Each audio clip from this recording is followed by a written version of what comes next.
Good afternoon. Today is May 12th, 2026, and this is the City of Prescott City Council study session. Roll call, please. Mayor Rusing. Here. Mayor Pro Tem Fruworth. Here. Councilwoman Frederickson. Here. Councilman Gambogi. I am here. Councilman Gehring. Here. Councilman Grady. Here. And Councilman Ruby. Here. All are present. Okay. Next item. Our first item is a presentation and discussion regarding an operational analysis of the Community Development Department. Okay, thank you very much, Mayor and Council. So a couple of years ago, as I got started with the city, started to identify some areas where we wanted to do a little more understanding and research, the concerns of the public, concerns of the council, things I'd observed, and we identified several things, including our facilities study, an IT study, and one of those studies was also our community development department study. So we're here today because I know this is an item that has been interesting to the public as well. So we've brought in the consultants, Raftelis. I'm going to ask Jonathan Ingram to come to the microphone here. They'll share their findings with us, and then we can ask any questions that we may have. So Jonathan, go ahead. Thank you. Good afternoon, Mayor and Council. Very good to be with you in your beautiful community. As the city manager noted, my name is Jonathan Ingram. I'm a vice president with Raftelis. I lead Raftelis's local government organizational assessment practice. So we do this work all over the country and internationally and have extensive experience conducting community development review process assessments. Just to give you some, just next slide, please. We don't have a clicker. Just to give a highlight of who we have here today, you'll recognize a couple of faces. Oh, thank you. As I mentioned, my name is Jonathan Ingram. Also with me are my colleagues Rebecca Hoskin and Susan Healy-Keene. Rebecca was the project manager on this effort, so she's been involved working very closely with your staff, with your key stakeholders, and also involved in conversations with you all individually as we've gone through this process. Susan Healy-Keene is our community development and development review subject matter expert. Susan has an extensive background leading community development operations for multiple communities. And is our planner and resident expert in the nuance of the process and has that experience delivering the service. We will, next slide. In terms of the agenda and the focus today, I'll hit high level, but let me give you a sense of what this process is and what it isn't. So a lot of times in these kinds of projects, you hear the word audit, and we don't really view this as an audit. We view this as an assessment, and it's an opportunity to really look at the operation, look at your community, look at your development environment, and identify those strengths that you all can build upon, but also to identify those areas where there are opportunities for improvement relevant to the customer experience, relevant to your regulatory environment, and your service level expectations as a governing body. Our goal today is to walk through how we went about the work. So we'll give you some detail of our particular scope and approach. But really we'll spend the bulk of our time going through our key recommendations. We've had the opportunity to provide the draft report to you all, and really this is an opportunity for you all to ask questions and to provide any feedback that you may have as we work through the finalization process. I'll then talk through next steps. We have a few key activities left. Including building out an implementation plan and facilitating some discussions with your team. And then, of course, questions and answers. I recognize we're on a tight agenda today. We're going to try to get through the presentation as quickly as we can. I'd ask that you try to hold your questions, but if you have a burning question, of course, we'll answer it. So in terms of project overview, we really built this based on the RFP and the scope that you all developed. It's pretty consistent with what we see in lots of other organizations. So our goal is really to provide you with very specific analysis and recommendations that improve kind of customer-focused operations, identify where technological improvements may be warranted or where process improvements may be warranted that can add value both to staff and to the users of your process in the community, and to give you a very clear, actionable path forward. In other words, not to offer pie-in-the-sky recommendations, but to articulate what you all can do as a community to make your process work better for the community and for the individual customers of the process. This is really the overall project scope and timeline, and I won't go through every activity, but what I'll highlight is we're nearing the end of the process. So we've provided the draft report. Our goal is to finalize that report this month with very specific feedback from you all incorporated where it's appropriate, and then to ultimately develop an implementation plan through a workshop format, a facilitated format with your community development staff. So in terms of our process, there's really several key elements. The first is really engagement. So we're spending a lot of time looking at the data that is available, and there was quite a bit of data available to be able to understand, analyze, and really document what is the status quo relevant to your development environment. We also spent a significant effort both interviewing and surveying your staff. We had a number of on-site days where we experienced your process and observed your process. I had the opportunity to interview each of you to provide your feedback early in the process, and then also sent a survey to some of your stakeholders, your core users of the process. We didn't have a great response rate early on, but I'm happy to say we've gotten some improved response rates lately. So we have some additional feedback that we can include, and we'll highlight that as we move through. And then we did some peer benchmarking. So we looked at 10 benchmark organizations, both within the region and nationally, that represent a similar development environment and similar challenges that you all face. So it's not just those folks that your customers are tapping regularly within the region. It's also other communities like Boulder, Colorado, for example, and Coeur d'Alene, Idaho. And then, of course, we went through a process of extensive analysis to develop those recommendations. What we're here today to do is really share the specifics of those recommendations in 4 core areas. The first is around staffing and organizational structure. So from a capacity perspective, where do we feel like there are opportunities and needs in the organization? Where are there process improvements that we think you all can make that can generate staff capacity and generate predictability on the part of your development community as they navigate through the process? Where can you better utilize the technology that you have invested in and pay attention to very specific data metrics that you all can use as a governing body to quickly assess how well your process is moving, and that your staff can use to identify what are the important trends that we need to proactively adjust and adapt to as we move through the development process. And then communication and accountability. So, really focusing on what the communication program and process looks like, not just with you all, but with the community as well. With that, I will turn it over to my colleagues, Rebecca and Susan, to walk through the details of the recommendations.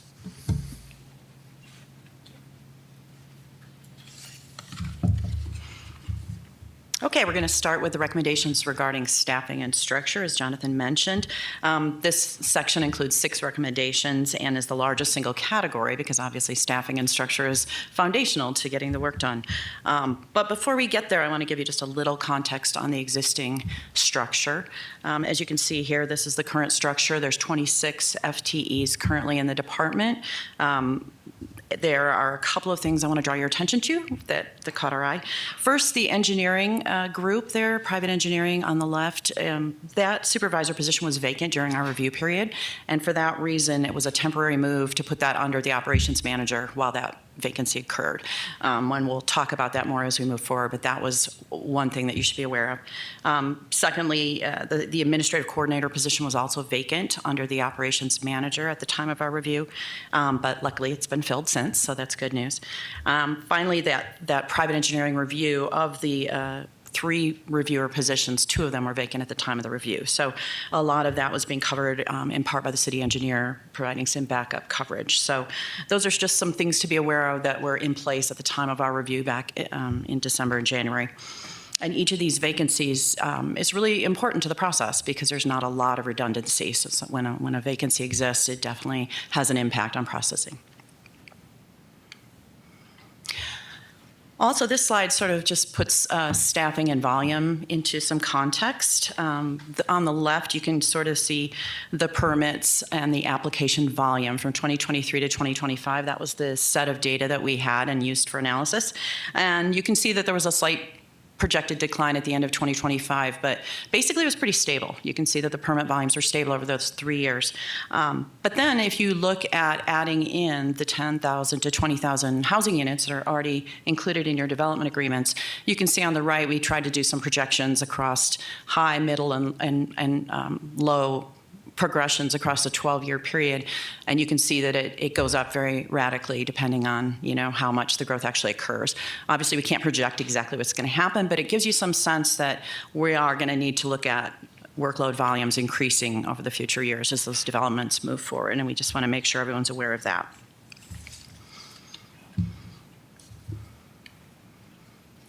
So the first recommendation is really about addressing vacancies, and this was important. And as I said, something we noticed right away when we came to the city. There were several vacancies at the time of our review. 4 of the 26 positions, which is 15% of your staff in CDD, were vacant. And more importantly to us, when we looked at that period of 2023 to 25 and over the past 5 years, actually going back, several of your key leadership positions were vacant as well. Your planning manager was vacant. Your chief building official position was vacant. Your director was vacant for almost a year. And even your operations manager came in late 2024. So there was a lot of kind of destabilization in the department for a little bit there, and that's important to understand. We feel like they're starting to stabilize now, which is great that you've kept your folks and they're moving forward.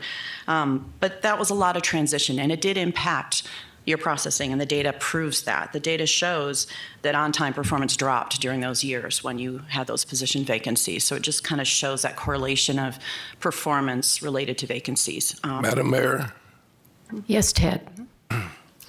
you say partner with HR to improve retention, but before you can improve retention, you need to find out why you have lost employees. Did you probe into that? Did we probe into it? I mean, we heard anecdotally from some of your staff that, compensation, job duties, housing costs all contribute to those things.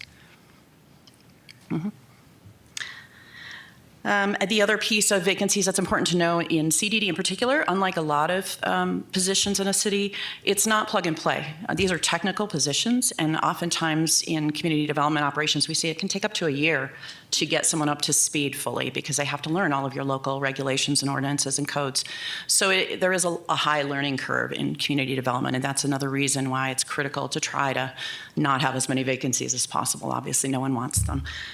So that's something we really think that CDD would benefit by working with HR to improve that retention, as we mentioned, and try to preserve that institutional knowledge just as much as possible. If we go to the next slide, it's it goes together in partnership with the prior one, and it's really building opportunities for succession. That's also another piece that we think is important for the department's stability, that right now that there's some staff that are approaching retirement age. And so it's time to look ahead and try to build in folks that can step into those roles from internally and have that knowledge already in place versus hiring from outside, which again results in that learning curve. So as much as possible. Obviously the job market is, you can't control that entirely.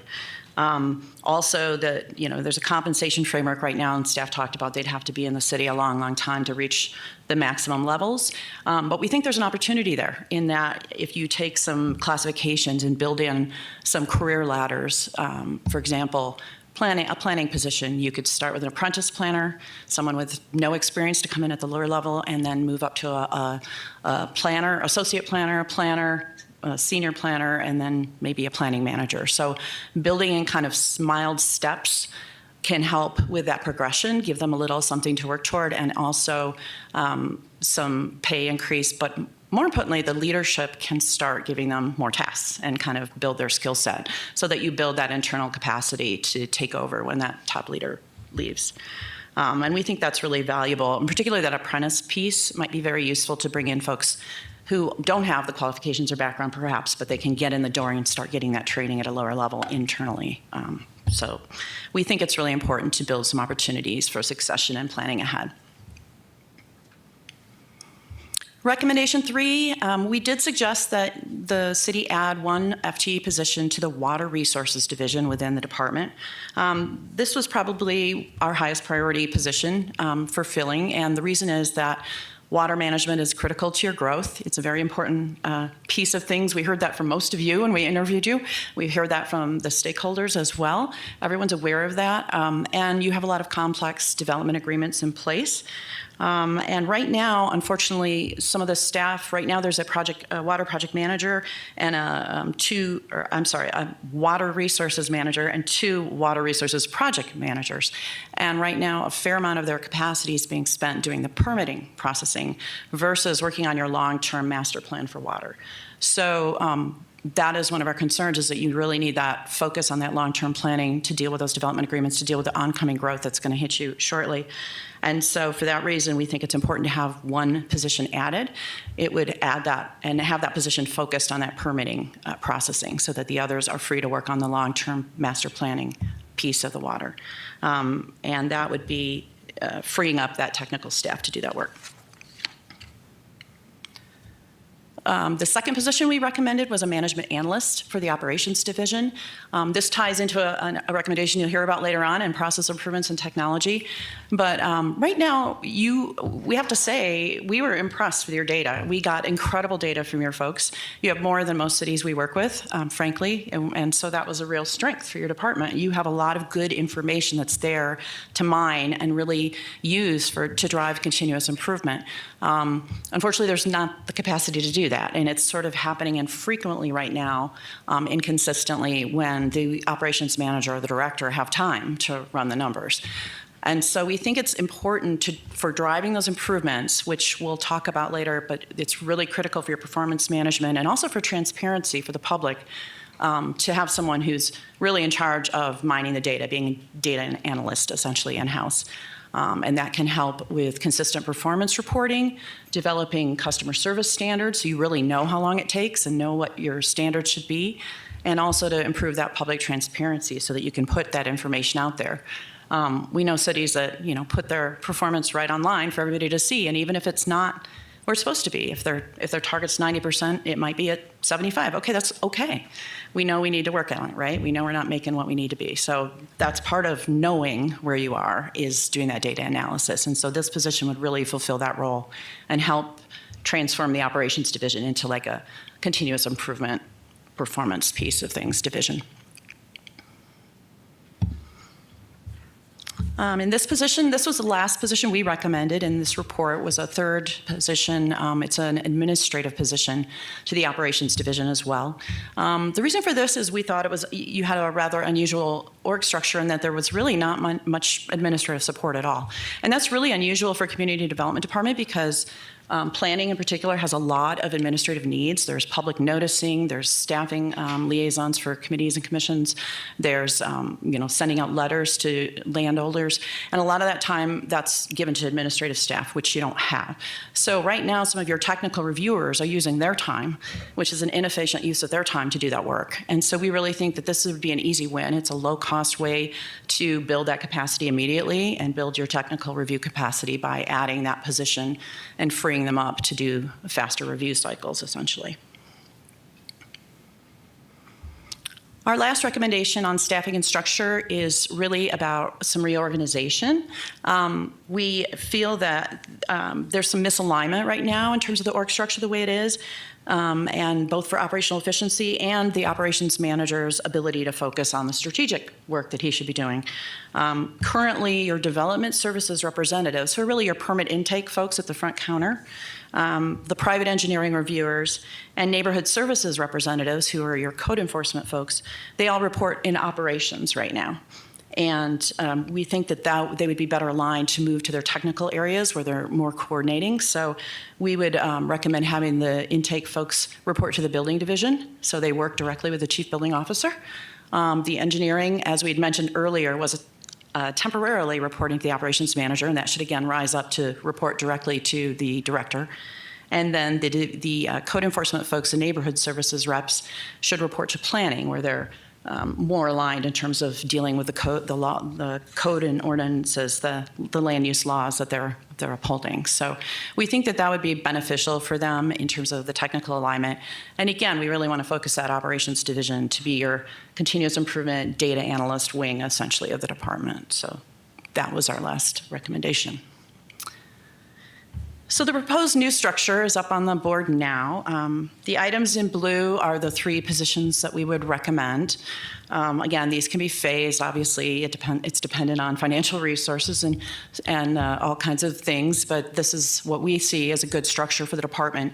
And then the items in green are those realignment, those positions I just talked about that should be realigned to be with the technical folks, moving the development services under building, moving the neighborhood services under planning.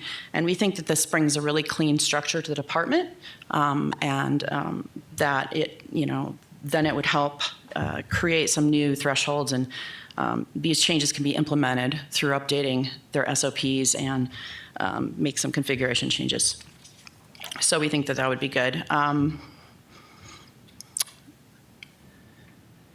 And with that, that is the staffing and structure recommendations. And if there's no questions, I'm going to turn it over to Susan to move on to process improvements.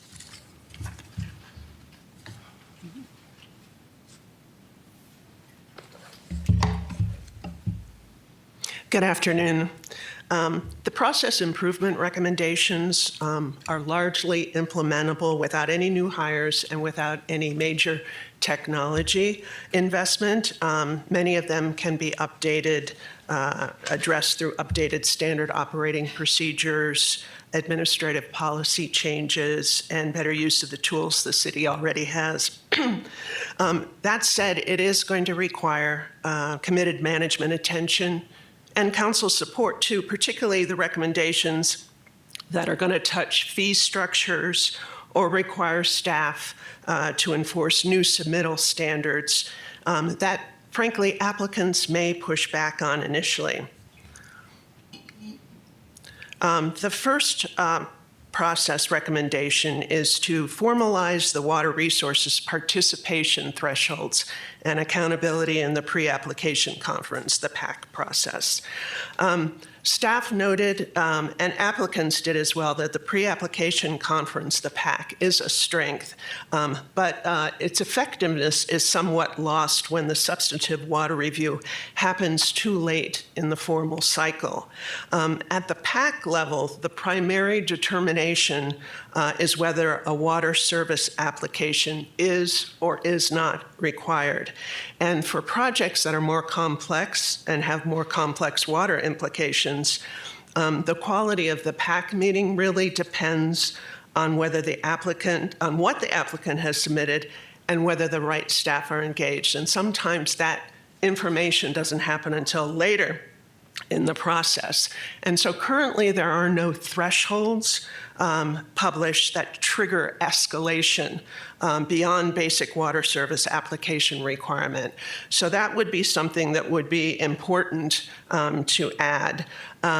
If there were clear review thresholds, that would help to get those projects back for further review on water issues. So we recommend that the Community Development Department develop and publish clear thresholds defining when water resources needs to provide input beyond that standard the WSA requirement. And then a tracking mechanism should be established so that the water resources PAC input is logged in the record and then is accessible to all reviewers as they go through subsequent rounds.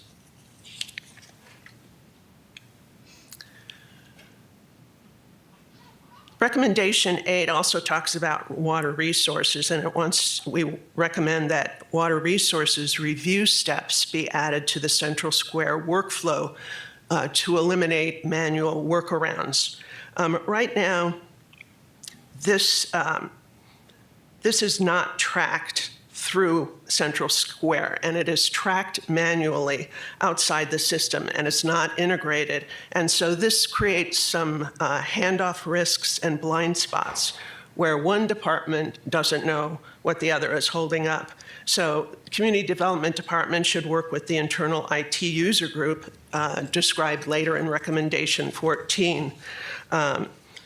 And the dedicated technology support in Recommendation 15 to prioritize integration of the water issues subcommittee information, which is not happening now.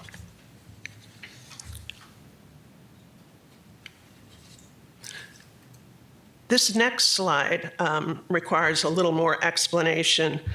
What it shows is that the factors that have the biggest effect on how long a permit takes, after accounting everything else in the model at the same time, the biggest drivers of permit duration are within the city's control.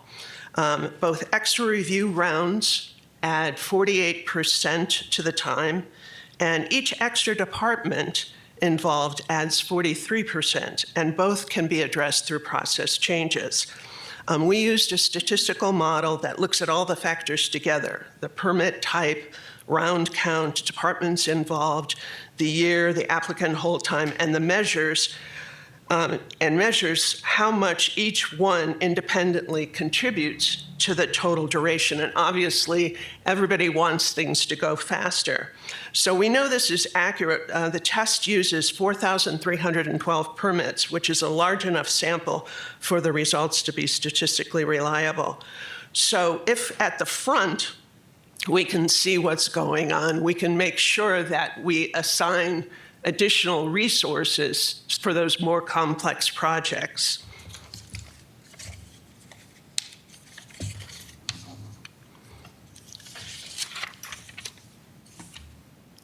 So recommendation 9 then allows for review and update of submittal checklists by permit type to address the most common applicant errors. It's so important to have a complete application because when people submit incomplete applications, they automatically get a second round of review because the information needed by reviewers wasn't there. So very important to have checklists by permit type that address the most common applicant errors. This would speed things up immediately. 27.8% of the 2025 applications required extra rounds, down from the previous years, but still, you need to have the information in order to do the review. So the corrections rate, permits requiring 3+ rounds, was 27.8% in 2025. And staff across all divisions identified incomplete submittals as the #1 driver of delays. You can't review something you don't have in front of you. If it's not complete at the counter, it shouldn't enter the review queue. So there's a need to review upfront and update submittal checklists by permit type to provide that guidance to applicants. And completeness review will need to be reinforced by the development services representatives and supported by upper management and city policymakers. In other words, if it's not all there, don't let it in because the clock starts. Recommendation 10 goes hand in hand with that. Once you have checklists established, then enhance education to applicants in preparing submittals. Applicants reported, when we heard from them, uncertainty about where their project stood and what additionally was needed.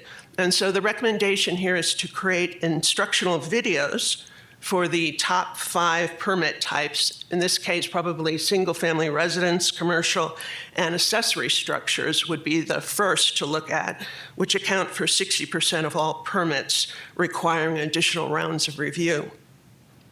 So that the city can show then what a good submittal looks like. So this will mean faster reviews versus via targeted education and consistent follow-through on PAC comments. We also suggest that submittals include those PAC comments so that reviewers can see what was discussed previously. Recommendation 11 is to create financial incentives to reduce applicant resubmittals. This is with the assumption that we now have good checklists so people know what they need to submit, and we've provided additional information through videos so that we show them what we expect. And then with updated checklists and informational videos, there's the expectation that you will have improved submittals. So the city, unfortunately, sometimes ends up acting as the applicant's designer. And that's not the job of the city. The city is acting as reviewer of these applications. And when there's incomplete applications, sometimes the tendency is, well, tell me what I need to do, and then I'll design it that way, which is not the way you want it to go. Madam Mayor? Yes, Ted. I think in the earlier slide, you talked about 27% of applications had to be redone, and you're proposing a video that would help people do that. And you're also suggesting that if you need help a third time, that there should be a charge associated with that. Did I read that right so far? Yes. Okay. Yes. So Because my question is, Where have you implemented this at other cities, and what happens to the 27%? Well, you get better submittals, and I will go back and tell you that the city of Prescott Valley does this. They charge additional fees. The city of Phoenix does that as well, and they have found increased the submittals are more complete. Do you have like ours is 27%? What happened at Prescott Valley? It went from what to what? I don't have that in front of me, but let me see if I can find it. Okay? Yeah, because, I'll give you an example. The city of Phoenix charges 20% of the site plan review fee for a third review and above. And Prescott Valley, what they do is charge an hourly rate for building plan check rounds 3 and above. Lake Havasu City also does this, but they apply a flat resubmittal fee at a similar threshold. The idea is the city working with applicants to get the best submittal at the earliest possible time. So that, because it's not only is it a delay for the applicant, it's repetition by the city of time spent when they could be spending time on other projects. It's intuitively appealing. I'm just looking to see some concrete results. Let me see if I can find that for you. So since you're using Prescott Valley as an example, did you do a study for Prescott Valley also? We did not do a study for Prescott Okay, Valley. you just, in your This research. is information we received Okay. from them. All right, thank you. Any other questions on that? Is our current process all digital? Yes. And with digital submissions, you can set it up so it doesn't go through unless you've hit all the checklist. Is it already like that? No, not at this time. That's a pretty easy fix. Yeah, that would be a technology fix. Mary? Thank you. I was glad to see you added in, if it was in the original packet, I didn't spot it, that as far as the fee incentive to push down the numbers of multiple submittals or resubmittals, I didn't see in the packet, but I heard you say just now that this would not be appropriate to go forward with until there was a better packet of information provided to the original permittee, instruction on what is considered a complete submittal and how to go about it. So I was happy to hear that. I guess my question then is, did you undertake any kind of assessment on our current system, the percentage or the numbers, however you want to quantify it, as to the number of rejections despite the fact that there was sufficient information provided to the permittee that would have, if they had this, I don't mean this in a pejorative way, but nonetheless paid attention or filled out their paperwork correctly. But the information was there and they just didn't, for whatever reason, access it. Did you have any thought about that? And if that was the case, then more education isn't going to fix the problem if they're not paying attention to current education. So Councilmember Frederickson, you're looking for numbers as to applications that were completely rejected because they did not meet requirements? When the information was available to them at the beginning of what they needed to do, they just, for whatever reason, didn't do it. Yeah, And if that were the case, I could imagine a fee schedule for willful ignorance. The information is there, they just didn't follow it, and therefore resubmittals. But if the information isn't there yet, that doesn't seem fair to Right. hit them with fees. No, we totally agree, which is why recommendations 9 and 10 need to precede recommendation 11. We're not trying to punish people for not getting all the information they need to make a complete submittal. We're trying to work with applicants, right? And then, yeah, I think that answered your question. Yes, thank you. Okay. So recommendation 12 is then to include additional project types in the PAC process and incorporate administrative policy changes to improve effectiveness. And what this recommendation is really trying to do is establish a clear protocol for recommending a second PAC when an applicant arrives, probably without a design team or with insufficient project development information to support meaningful review. The one great thing about the PAC is all are welcome. There's no fee, all are welcome. And so staff advises people, even if it's just an idea they have, but at some point, in order to give good information, more detail is required. So new protocol that's clear as to when a second PAC meeting should be called. It needs to go into place. And then also, we recommend that you replace the language in the PAC comment letters that right now it sort of implies approval with neutral terms, like it implies approval. And the suggestion is to put more neutral terms in, like proceed to application or sufficient for the next step, rather than having an applicant believe that now they're good to go, everything's been done. And then also, I think I mentioned this earlier, we would like to have applicants be required to submit the PAC comment letter alongside their formal application. So all that good input that was given at the PAC meeting carries through as it goes through the reviewer's process.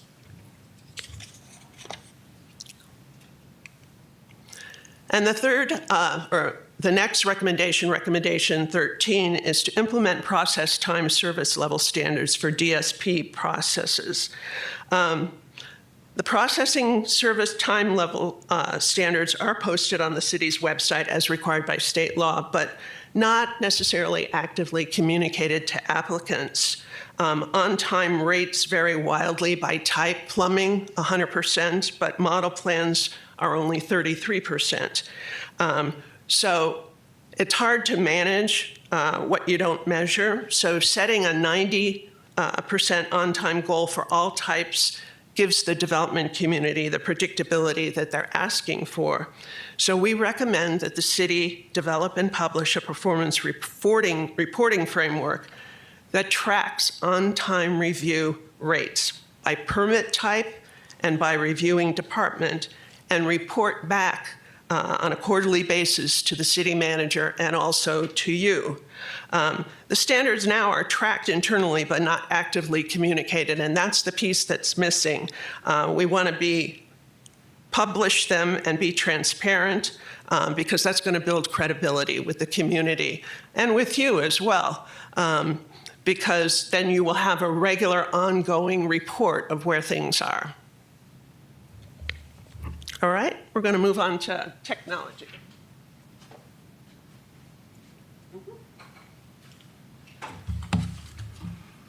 So the next set of slides and recommendations is regarding technology and data. And I have some good news for you. The good news is that your current system is pretty good and you can optimize what you already have. So we're not looking at massive investments here. That's the good news. We think that's great. There are a lot of communities we go in where sometimes they require a whole new system. So you're in a good position here, and that's a really good thing.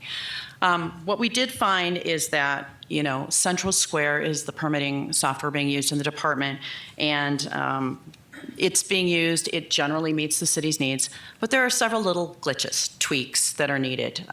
There are several instances that staff reported to us where things weren't quite working. There were manual workarounds. The mobile app isn't working, and folks have to come back to their desk in the office. Some of the reports are broken. And so those are the kinds of things we're talking about in this section that we want to focus in on and getting what you already have optimized so that it really helps with the efficiency of the system. And so with that as background, our first recommendation on technology was recommendation 14, is to establish a technology user group. And this is internal to CDD. Again, there's a lot of these little tweaks that are required, but there doesn't seem to be a real inventory of them and a real prioritization. And so that's something we think is really important to move those forward and get that addressed, because it's really low-hanging fruit. If you can get those IT things done, you can really move the process forward. And also we found that there's some lack of communication internally. We saw when we talked to different staff, they knew different pieces of the technology puzzle, and they weren't all aware of some of the things that were already being worked on and things like that. There's some communication breakdown a little bit. So we think it's really valuable to have a user group internally with reps from the different divisions within the department to talk, meet regularly, and make up the inventory of the IT needs, and then also prioritize those so that then when you add capacity to address that, they can take it right in priority order and knock those things out for you and get that addressed. It would also address necessary training. That's the other piece. You've had some turnover, you have some new staff, and having training to address different things as well as part of that group's mission. So we think that could be really valuable to establish that user group. And the IT department, City Central IT could also be involved, of course, and we'd involve them as well with that group to meet with them regularly.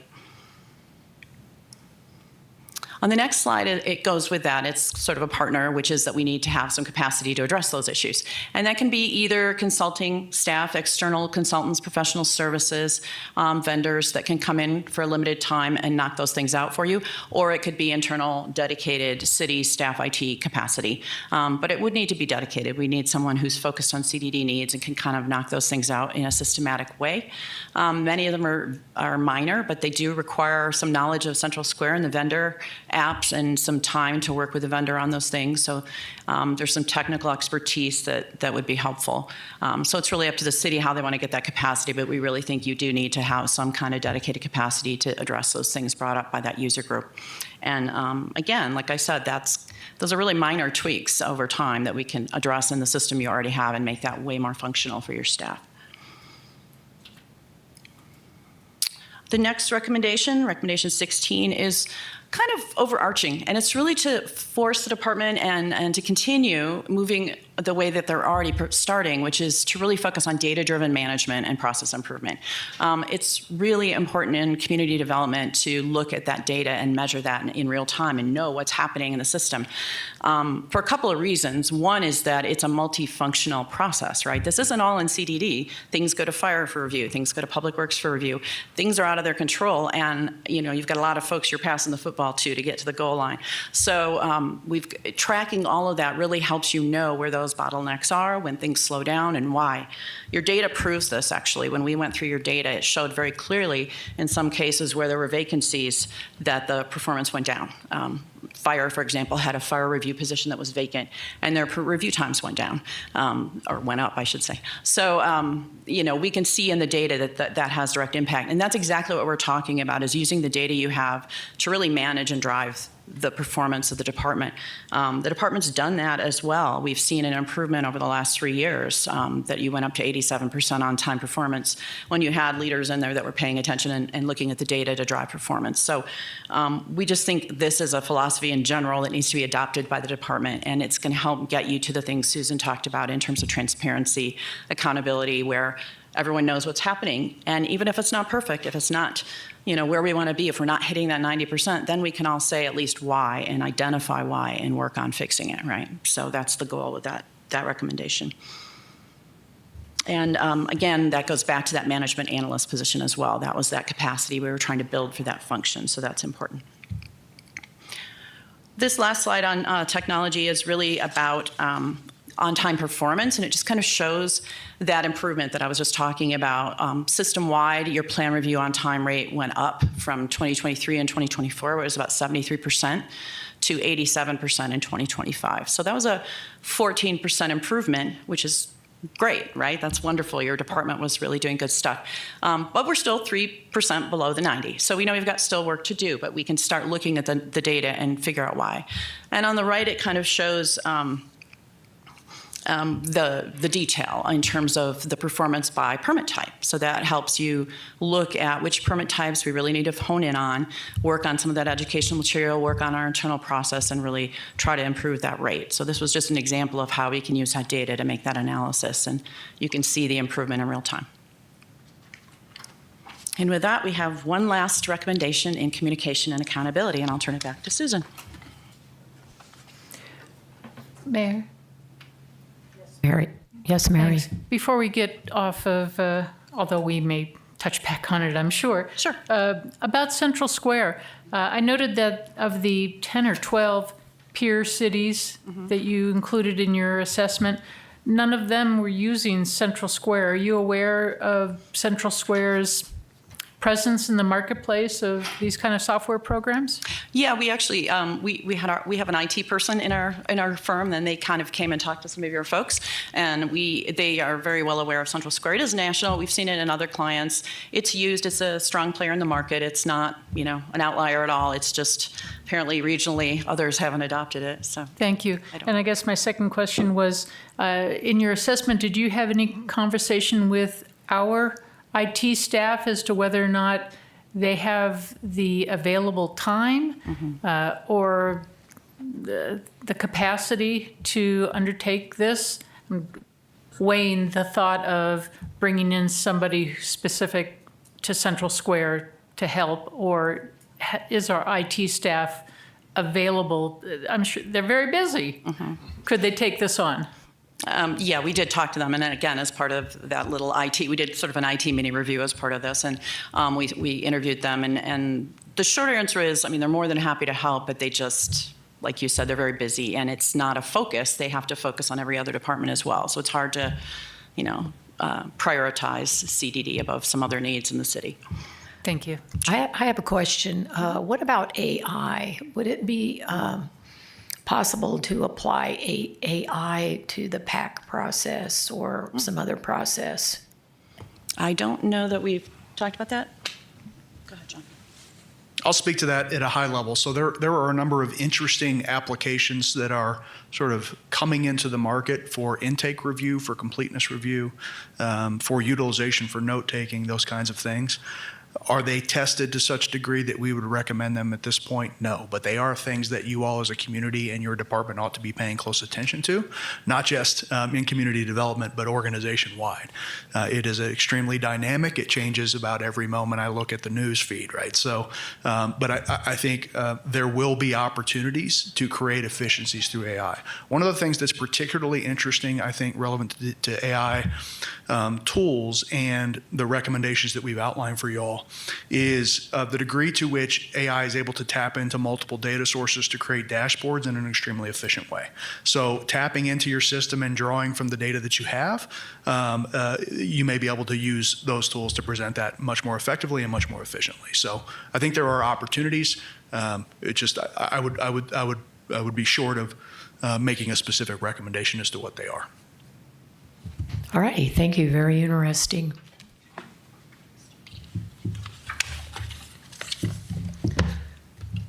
Our last recommendation is a very important one. And the reason is really, you want to create community confidence in the department through consistent, proactive communication and transparency. Transparency and communication emerged as reoccurring themes across the council interviews we had, staff interviews, and the applicant survey. And council members described being caught off guard by constituent complaints because you had no data to reference. And applicants described uncertainty about where their project stood, and staff also described a lack of regular internal communication about department performance. So the department has been focused appropriately on internal stabilization over the past 2 years, and new leadership has been hired, processes have begun to improve, and the data shows measurable progress. But that progress has just not been made visible to the people who need to know about it. That includes you, that includes the public, that includes all applicants. So the recommendation is for CDD to establish a regular pattern of proactive public communication, a monthly or quarterly written summary distributed to council and posted publicly, covering on-time review rates, active project volumes, emerging issues, and process improvements that are underway. All the staff reports that come to you should also include a clear and balanced statement of the pros and cons of a recommended action alongside the staff recommendation itself. And then it would be important for the department to also develop a protocol for escalating significant or high-profile issues or projects to council, to you, before they surface publicly, so that you can respond as council members to constituent questions from a position of knowledge rather than a position of surprise. Nobody wants to be surprised. You need to be working as a team. It's possible. And this recommendation also requires director-level commitment and city manager support to sustain. It's not something that's just going to happen automatically. The management analyst position gives the department the analytical capacity to build and maintain these materials without diverting the director or the operations manager from their primary strategic responsibilities. But we think it's very important, and I think that is the most important communication recommendation that we've presented. So now, talk about next steps.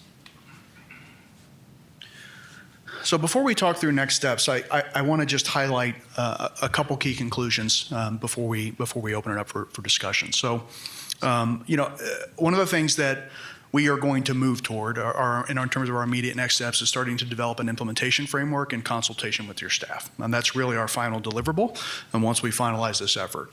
When we look at implementation for these kind of efforts, you really have to imagine essentially every recommendation as a new project that your department is going to have to take on top of all the other work that the department is already delivering, right? These are folks who already have full-time jobs. We think in terms of 5-year increments for an implementation plan. So what I would encourage you the frame of reference that I would encourage you all to consider is this isn't we're not going to flip a switch and these are going to be done tomorrow. We've also made recommendations.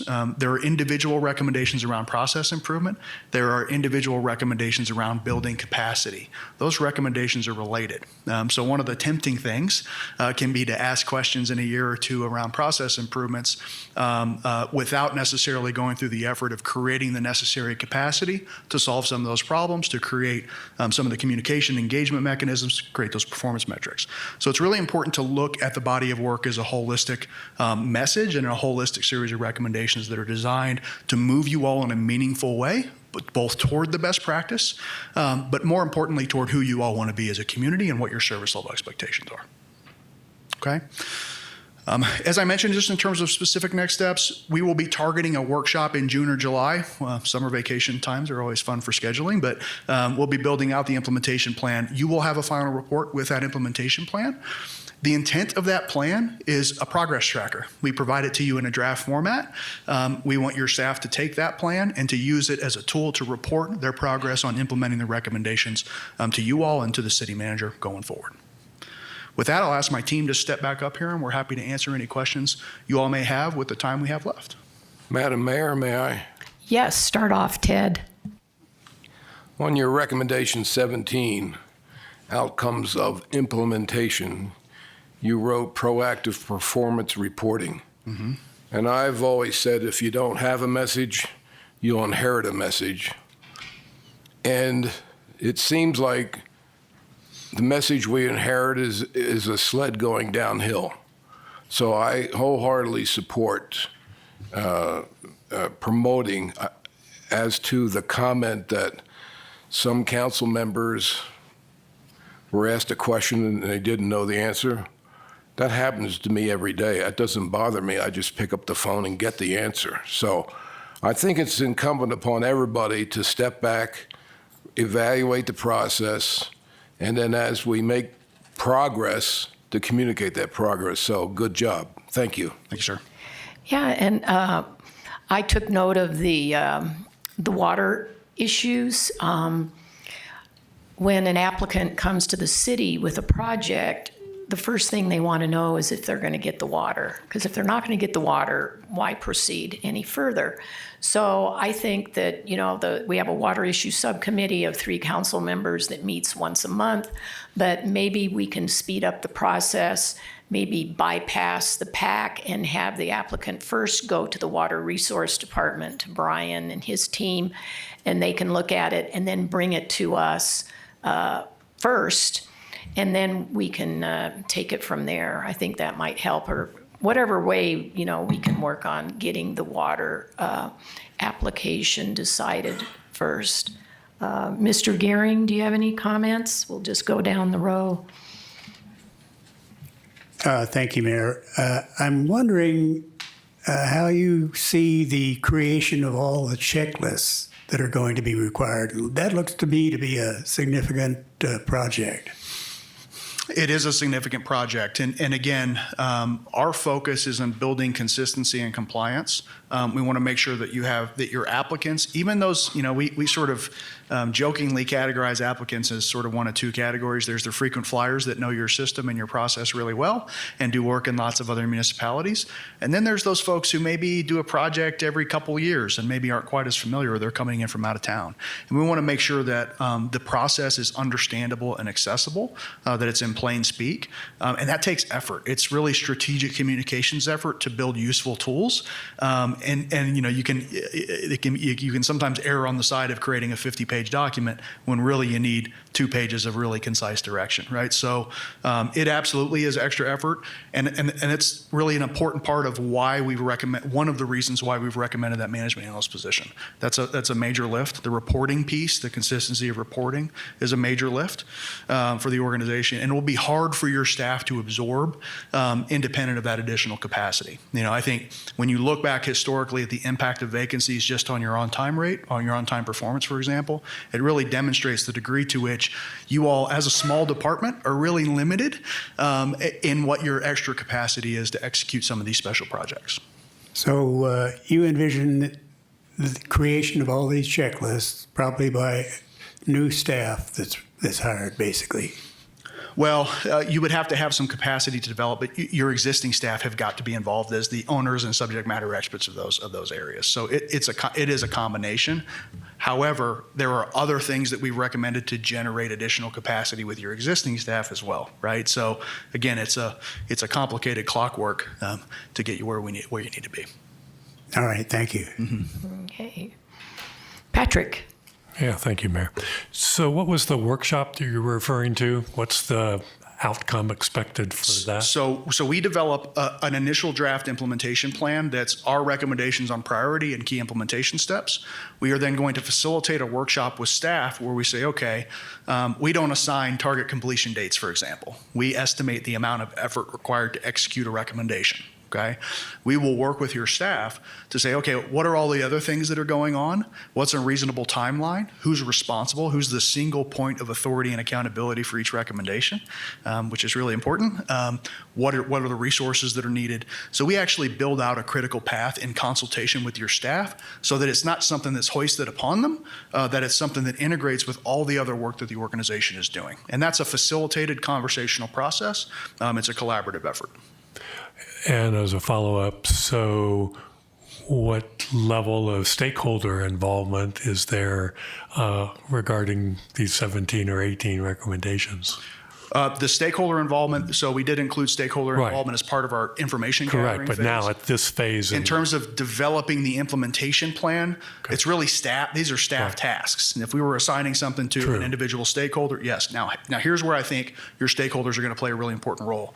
In each of your individual recommendations, for example, checklists, it'll be really important to test and validate those and get feedback from the folks who are going to be using the process, right? So they're a key input and a resource I think that's going to be needed. But in terms of being at the workshop and developing the implementation plan, that's a city staff plan. So my next question really probably goes to Chelsea or to Dallin, which is, so we're right in the middle of the budget process, and I don't recall each department's submittal to date, but did our recommendations in community development recommend any of these staff positions that have been identified in this presentation? Not right now. So all of these recommendations are coming in after budget submittals. Okay. And so there are no positions currently in the FY27. Thank you. Is there any way we could change that? Is it too late? Because the sooner we implement this, the better. Yeah, absolutely. With council support, we can look at exactly which positions are most important, but certainly we could do that if that's what council would like to do. Yeah, if we're going to hire Raftellus and they make recommendation, I think the sooner we implement it now rather than wait another year would be probably a good idea. Lois, I can see you're burning with ideas. Well, it's so funny because for my career, managing supply chains and customer service operations, I was reading this laughing, going garbage in, garbage out. So for me, I totally understand. Been interacting a lot with some small business owners and new business owners in town, people who've never built businesses before that are starting to interact. And their frustration would be so mitigated if we had these kinds of quality checklists, definitions, et cetera, because right now the frustration that they don't know what to do, and then they're calling a desk who's telling them, well, come to a PAC meeting. So then they're in a meeting and they realize they're not prepared, and it's like this vicious circle. So I like some of what I've been hearing in your recommendations because it gets us out of a vicious circle and hopefully starts heading us towards a virtuous cycle of people feel good because they're ready to go when they come in the door, and then things move. I don't recall I saw a recommendation, but I think it would be helpful if there was like an online database where people can look in and see the status of their application and where is it stuck. And today I look at it, it's stuck there, and tomorrow I look at it, it's stuck here, and 2 weeks from now I look at it, it's stuck here. Well, then what do I do? And I hate to say, I know of some people that have literally opened their doors and still don't have a certificate of occupancy because they've given up. So that's like the worst of the worst. So I think just by this self-education, I liked all your ideas there about helping people to help themselves. And I'm open to, if people are doing that, and therefore your recommendation about upcharging for additional services because they're not doing their part of the work, I think that's a better idea than just raising our fees across the board, in essence rewarding the people who are not helping themselves. And now everybody has to help them financially. So I was definitely open to some of the recommendations as I was reading it. I am a bit worried about 3 more FTEs in light of our budget today. And if the recommendation to upcharge those who don't help themselves, if that helps us get to the point of staffing in an FTE, I say I'm open to those kind of things. So, but I really think the more that we get these upfront guidelines to help businesses and homeowners as the other small group of people that don't know what they don't know until they begin. If we can help those two groups prioritizing that, I think, we'll hear later on from some of our frequent flyers in the back of the room. They pretty much have learned the process, at this point. And I think it's the other part that's really needing the help. So thank you for your attention. And the only other thing I had, and it wasn't for you all, but it was when I was looking at one of your recommendations, you were talking about, let me find it.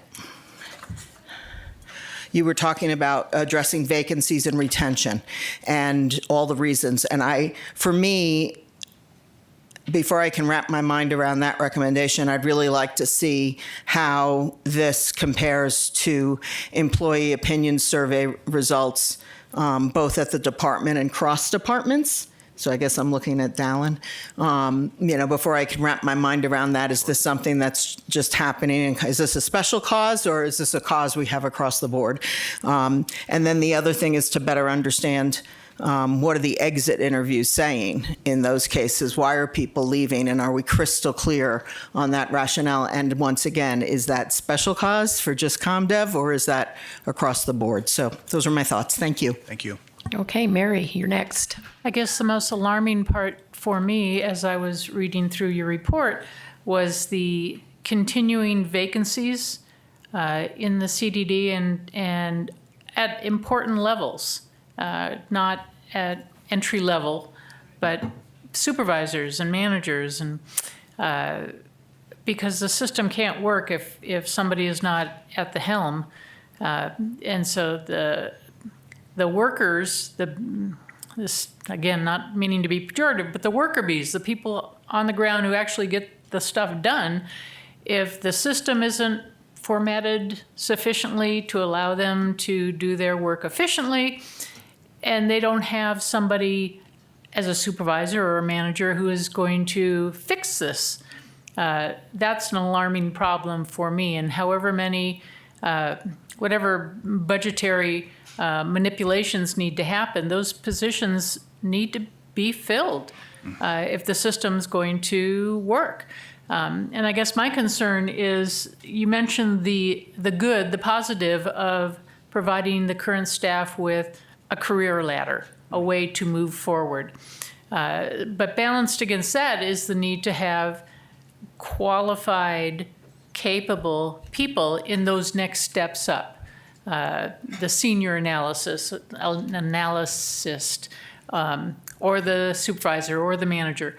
And so in the implementation phase, I would hope that there would be some focus on getting qualified, either qualified in-house or qualified out in the community, to bring in people who aren't flailing because they're over their head.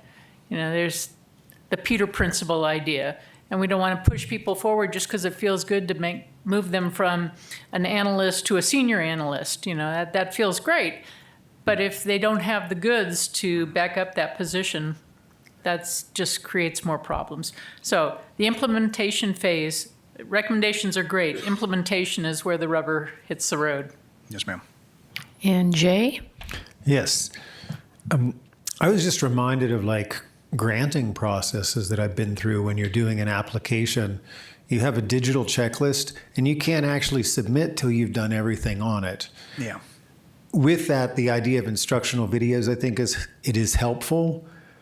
But sometimes, like especially for first-time applicants or people new to the community, it might make sense to have something on a quarterly basis where like the process is explained. Absolutely.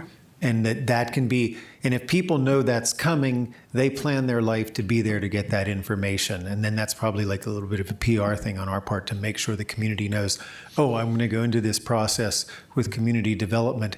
Here's when I can get my information. In terms of retention, I've asked this to other departments. I'm just curious, how much of our full-time positions in community development actually live and own a house in Prescott? Looking at me, so.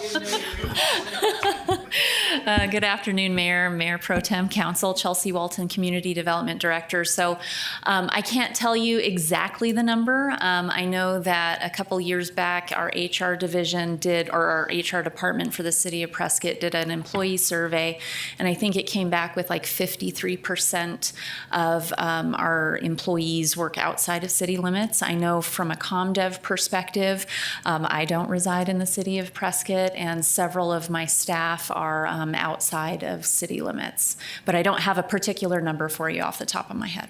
Does that play a role in retention? I think it plays more of a role in recruitment because of some of the positions that we're hiring are not at a salary offering that can get them into a home here. Mm-hmm. Thank you. Yep.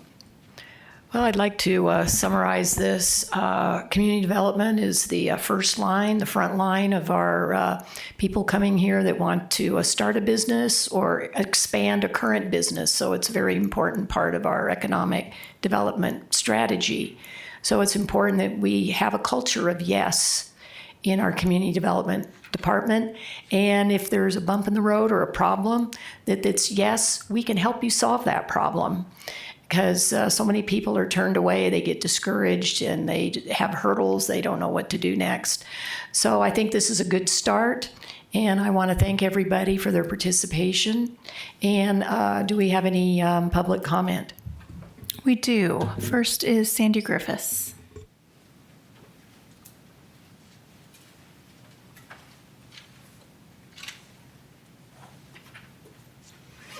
Mayor, Council, good afternoon. I'm quite honored to be here with you this afternoon listening to the Raftelis report and their fine presentation. Thank you, team.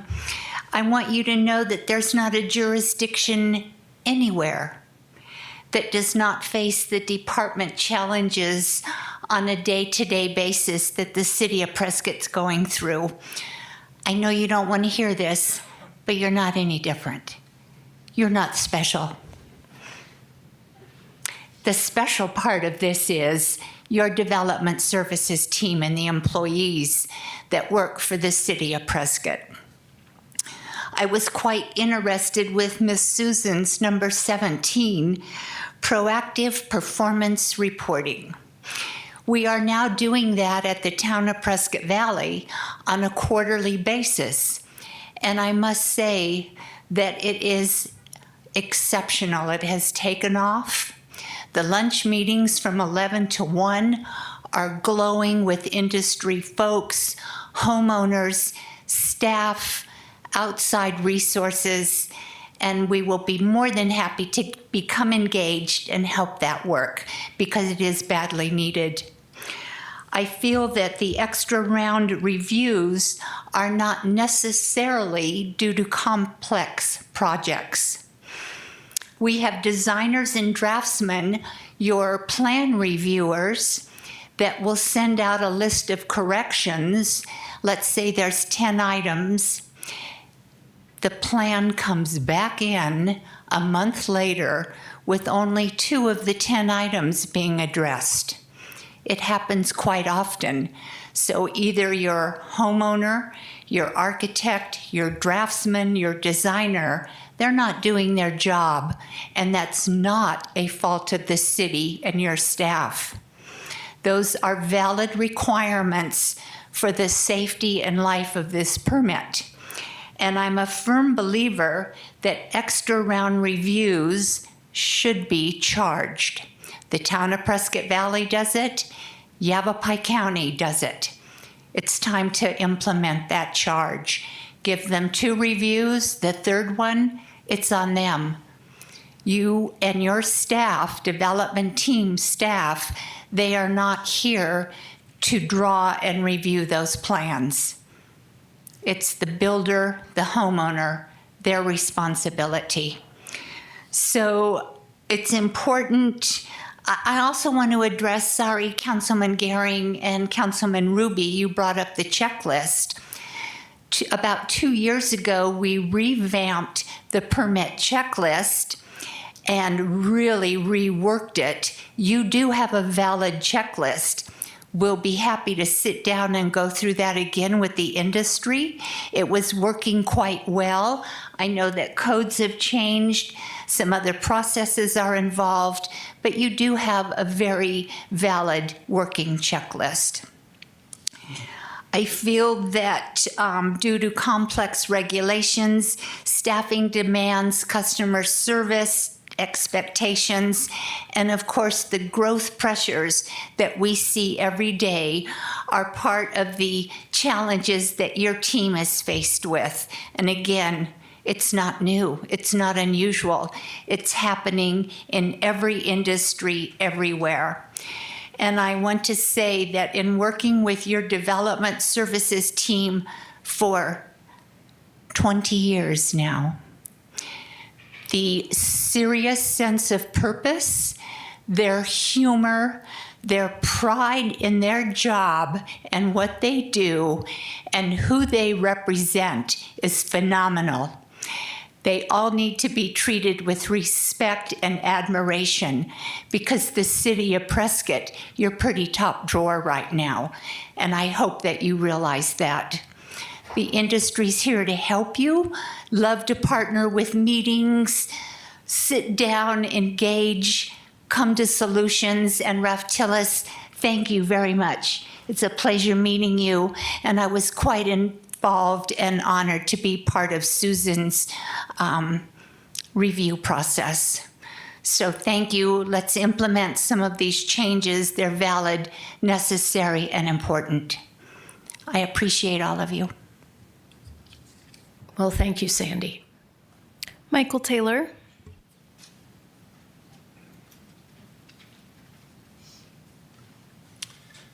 Mayor, council, staff.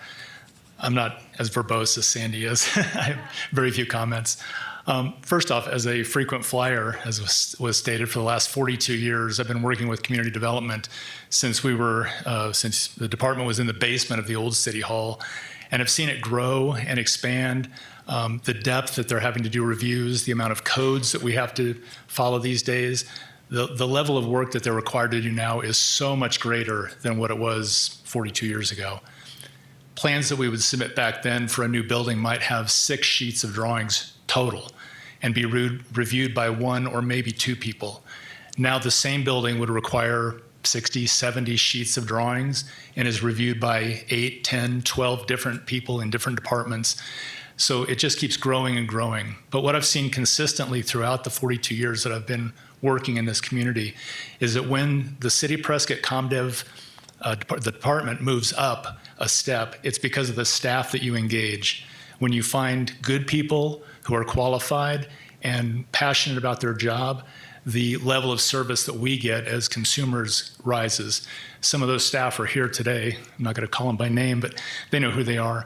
I would encourage you to keep looking at the staff and try to raise the retention of people, because that corporate knowledge that people have from being here for a long time and understanding how things work is invaluable. And every time we have to train new people in the city, it just causes delays and some of these problems that we're talking about. The Raftelis report, I had the opportunity to look through it. It's fantastic. The recommendations, I agree with all 17 of them. I think there was 17.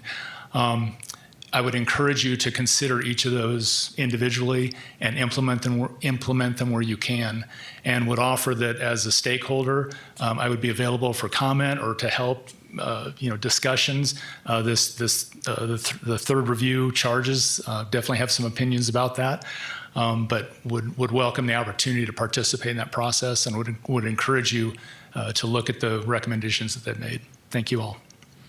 Thank you, Michael. Shane Shumway.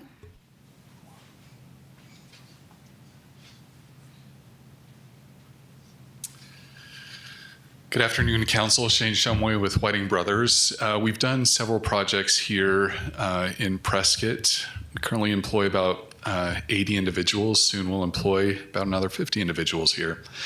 So we're growing here in Prescott. We've done multiple projects, and we've ushered in several those projects through community development. I want to just highlight a couple of positive things that we found through that process.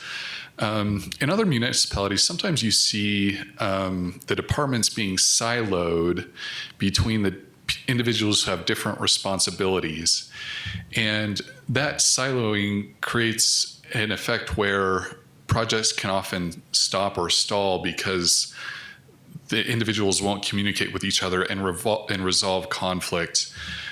We did not find that here in Prescott. We found that there was a culture where the individuals with different responsibilities would resolve conflicting issues. And regardless of what recommendations are implemented, I would strongly recommend that that culture continues, because I thought it was so effective. I want to just highlight as well, there is a culture of responsiveness with the city staff that is really helpful. And so because that is so helpful here in Prescott, continuing that is really important, because that was really important to us and in allowing projects to move forward. So just wanted to highlight that, and thank you for your time. Thank you, Shane. That's all, Mayor. Okay. Next item.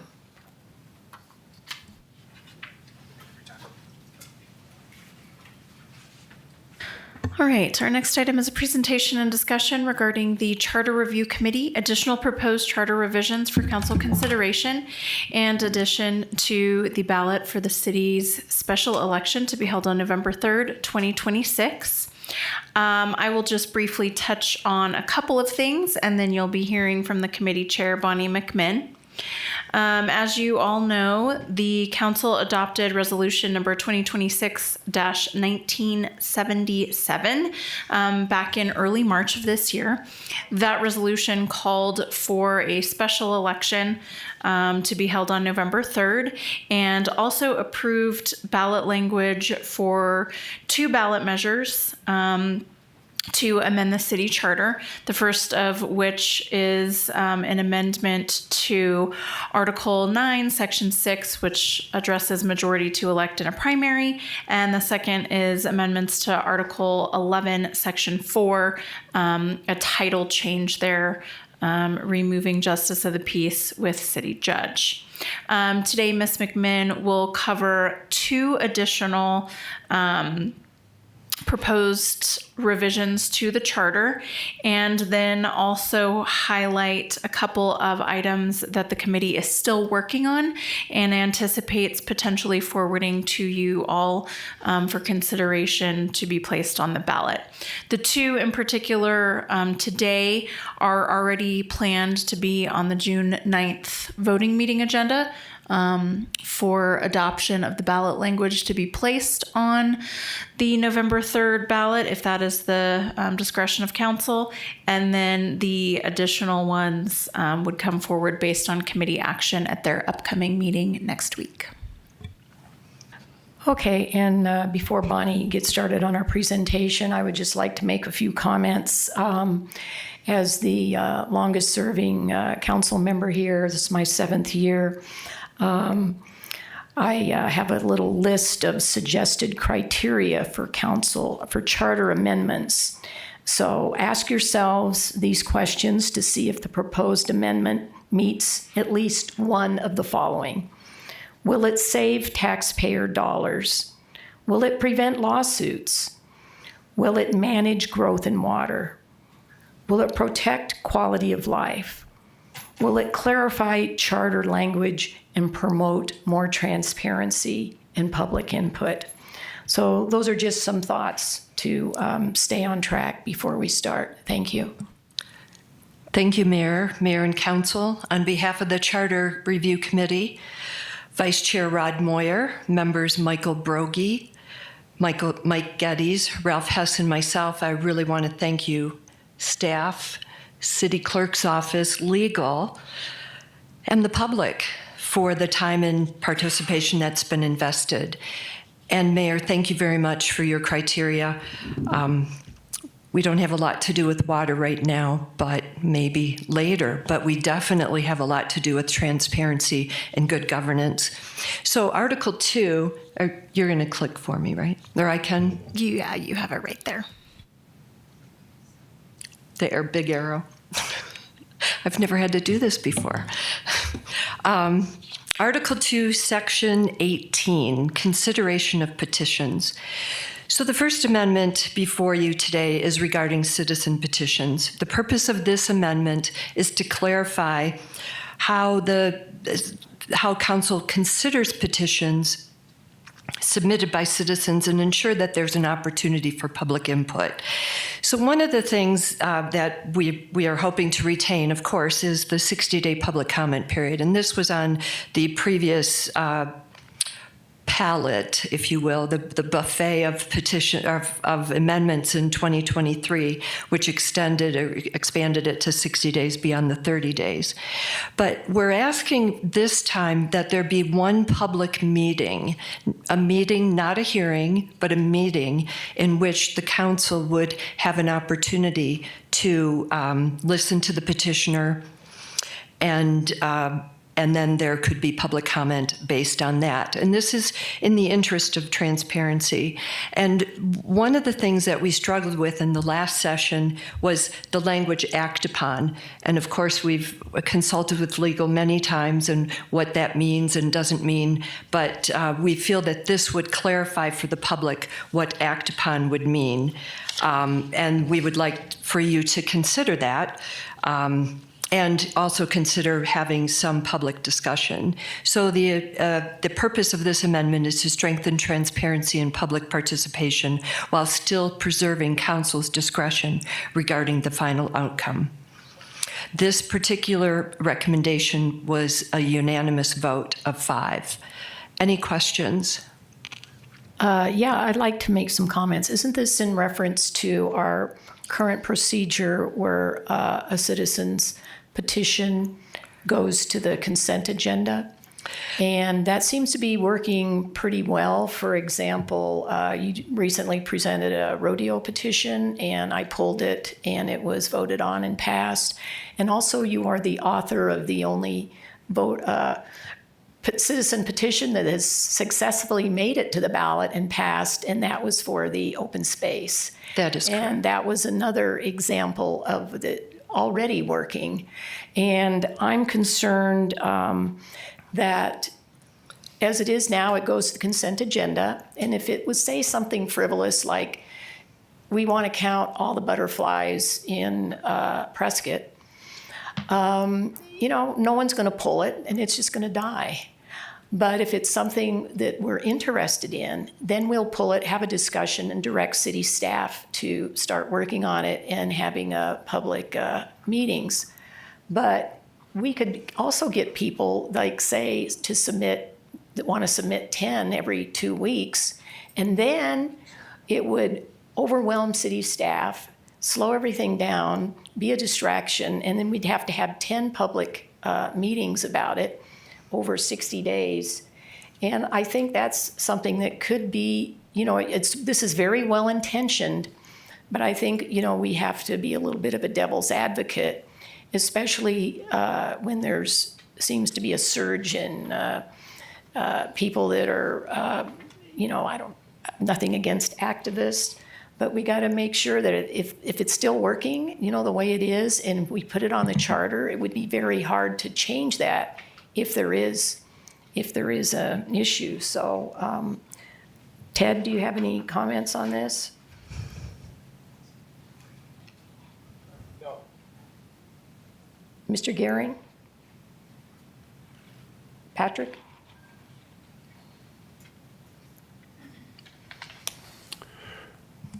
So I've heard the pros and cons. How do you respond to the concern that this may open the door for a surge of petitions and the examples that the mayor just brought up? I certainly understand the mayor's concerns, and my compliments to this particular council, because this council is open. This council is willing to have citizens involved and have petitions pulled, and you're absolutely correct. That it has been successful. However, this council will not be here in 2 years. This exact makeup, this alchemy is not going to be here in 2 years. We know from past councils, we did not have a call to the public. And that level of engagement and participation is really important. With respect to the mechanics of the 60 days, council could listen to the public hearing, have the public meeting, sooner than later, and at that point make a decision either then or later to act upon. And that act upon could be, staff, we would like you to pursue this, or we are not inclined to do that. So the process is really the same. The difference is that instead of it going on consent agenda and us, the citizens, relying on someone that we can talk to, that it will have its day on the dais, as short or as long as it needs to be. But the concern, of course, is we're very pleased with the council that's willing to listen, but we've had it in the past where we've not had that opportunity. And so citizens are going to do what they're going to do. Hopefully we're not going to see frivolous petitions. I think, I don't want to go back in history in terms of what frivolous petitions we may have had, but I think the risk of having a public meeting, essentially having that person, I was there to have my 3 minutes, it's 3 minutes as a speaker, to push my case and have it be considered or not. at that point. So that's the point here. And we can certainly, no decisions today, but certainly if there's any wordsmithing, we've worked with this with the city attorney staff.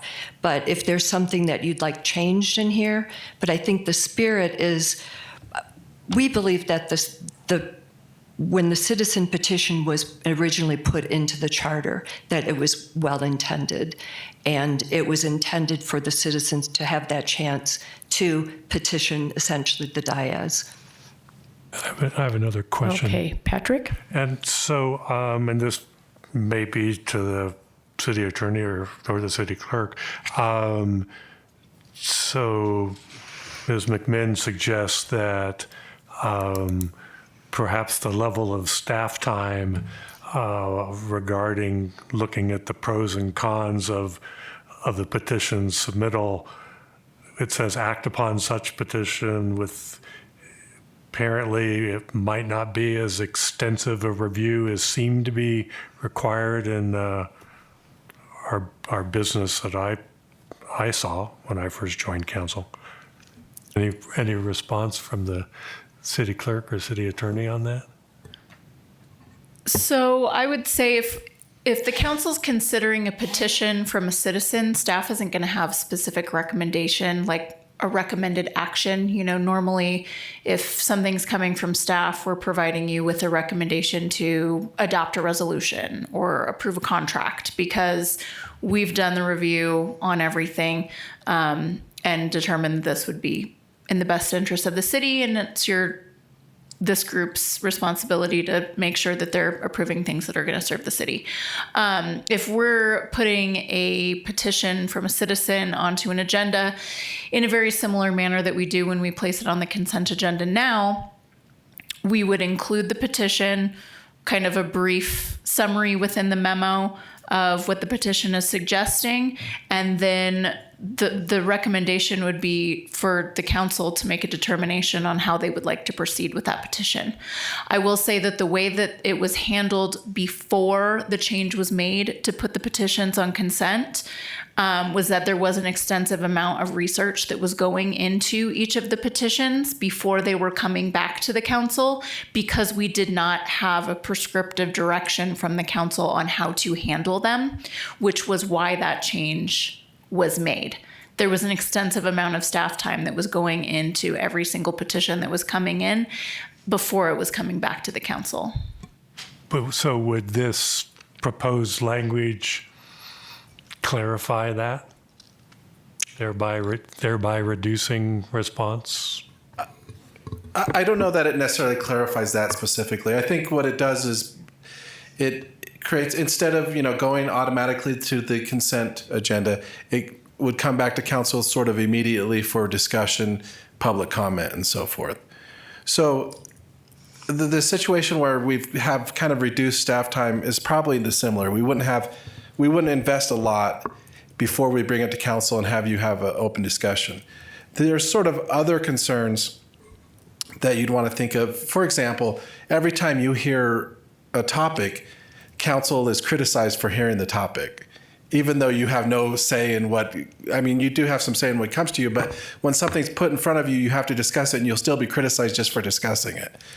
So there's certain things like frustrations like that, but I think this, it would at least lay out a process for how it comes back to you that is, I think, a little less controversial. Can I add something there as well? Just by way of observation. So it takes 2 members of council to add something to the council agenda. The mayor can do it, or 2 members of council. This is suggesting that any member of the public can, by themselves, add an item to the council agenda. And so you might think about maybe part of dealing with the concern about frivolous petitions or those kinds of things is maybe there's a number where we say, we want to see 50 signatures or enough signatures to get on a ballot, or whatever the number is, to put some of the responsibility back on the public to show this is really an important issue, but also just for some parity where, again, you've got 2 members of council, but then any member of the public has then more authority over the agenda than the council. Just a thought. Good point. Lois. Well, I really do like your thought about, let the petitioner either hit a number of signatures, at which point they get on the agenda, or let the petitioner convince the mayor or two of us to put something on the agenda. I like both of those options. And I understand the public perception of something being on the consent agenda with a recommendation to turn it down. I totally understand that perception. So the other thing for me to think about is that I don't want to invest a lot of staff time if there is an interest from the majority of council to go do work. So I wonder if we don't, once you either hit one of those petition signatures or one or two of us saying, yes, it's on the agenda, that we put it on the consent agenda as a yes. And that's going to cause all of us to think, am I going to vote yes on this item? And if we're not, we'll pull it, and want to talk about it. And then once we get clear on where we're at, because we don't know where we're all at until we have those discussions, then we kick off the staff involvement and engagement, because we would have shaped it through discussion. So I'm not sure I like this exactly as is, given it was 5-0, but I'm open to other solutions. Madam Mayor, may I? Let Mary have her chance. Thank you. It'll come back around to your end, Ted. I think when this came up on some prior council meeting, I said then, and I continue to hold, that it's not, in the current setup, it's not much of a burden to convince one, because that's all it would take, to pull from the consent item listing one council member. If the petition has really any merit or even questionable merit, it doesn't seem to be much of a burden to find a person on council to agree to pull it. Once it gets pulled, there would at least be some level of discussion. And if after that level of discussion it was, that's just not really something we need to consider, we'll just vote it down. But likely, if it has any merit, the outcome's going to be direction to staff to flush it out. So I'm, as much as I like the idea of hearing from people, I'm afraid the process would swallow the baby if we just had every citizen's petition get the full course. I think the current setup is fine. Jay? I think it's very confusing to have the petitions inside the consent agenda. And just like we have a track for liquor licenses and consent ordinance, I almost think that petitions themselves should have their own track. I think it's really important that the public has a way to address the council that doesn't require the council's approval, and that being able to hear the considerations of the public seems critical to me. I do think we need a threshold of engagement. I can totally see the situation where it could be abused. I don't think having, just because someone comes with a petition, that we automatically need to have a public meeting or send city staff resources to deal with it is a good idea. But I do think we need to have a public way of presenting a petition to the council that doesn't require any of our approval. And so I would like to see it go forward with some refinement, particularly around the threshold of engagement and what that means, and ideally in a way that is outside of being on the consent agenda, because I think that creates undue confusion. Mr. Gambogi. I'll try to be a little more succinct. I wholeheartedly support transparency. Well, we have two ways of getting it on the ballot, or not the ballot, but the agenda. One is consent agreement. The other one is to council members. Sarah, can you think of any time 2 council members didn't put something on the agenda? Because I can't, anytime someone's come to me, I've always agreed. Jay and I did it, Montoya and I did it. Yeah, I mean, I guess that'd be a difficult question for me to answer, because if I didn't get a request from you, I wouldn't know that you got a request from a citizen necessarily. But I would agree. I think most of the time, what I have experienced from this council and frankly any other council I've ever worked with is that if there's something that's important to the citizens, and there is that availability for the structure to be what we have, where the mayor or 2 members of the council can place something on the agenda, members of the council have been willing to do that and have those discussions. So. And just as a point of procedure, I was going to say, this is coming to council for discussion. So it's already been approved by the committee, so it'll be back to, so just for the sake of time, I was going to say, there's a few other things we want to move on to, but it will be back before you to make the call on whether it goes to the voters. A couple of months ago, I wrote an article about shiny objects. We get focused on small things and we don't get the big things done.